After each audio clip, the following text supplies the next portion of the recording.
السلام علیکم ورحمۃ اللہ وبرکاتہ۔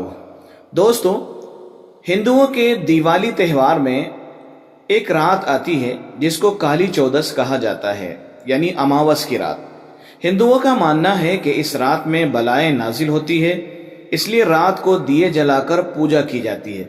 لیکن کچھ مسلمان یہ مان کر کہ اس رات میں بلائیں نازل ہوتی ہے اور جادو کا اثر بھی ہوتا ہے، اس لیے ان بلاؤں سے بچنے کے لیے کچھ وظیفے بھی پڑھتے ہیں، جس میں سورہ بقرہ کے پڑھنے کا بھی اہتمام کیا جاتا ہے، اور دم کر کے گھروں کی دیواروں پر اس کو چھڑکتے ہیں۔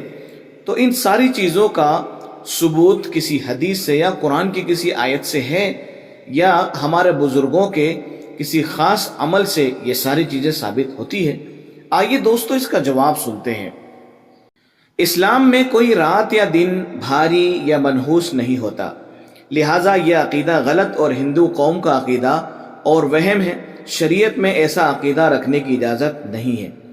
رہی بات اس حدیث کی کہ جس میں سال میں ایک رات آتی ہے جس میں بیماریاں نازل ہوتی ہے، لیکن جو برتن ڈھکے ہوئے ہوتے ہیں اور جن مشکیزوں یعنی پانی کے گھڑوں کا منہ بند ہوتا ہے اس میں نہیں اترتی، یہ روایت مسند احمد کے اندر موجود ہے۔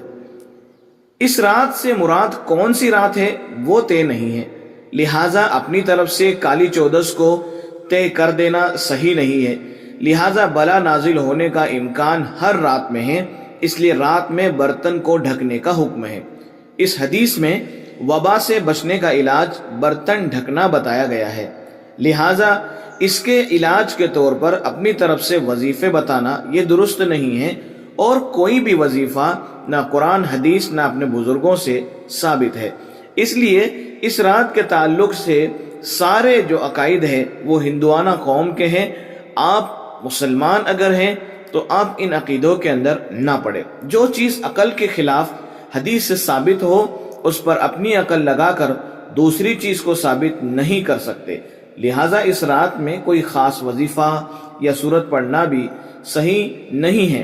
جو وظائف اور دعا حدیث سے ثابت ہے وہ اس رات میں بلکہ ہر رات میں پڑھنی چاہیے، جیسے سورہ ملک وغیرہ، 3 تسبیحات کی پابندی کر کے، اور جو دوسرے وظائف ہیں جو ہمارے بزرگوں کے بتائے ہوئے ہیں وہ سارے عمل کر کے رات میں سونا چاہیے۔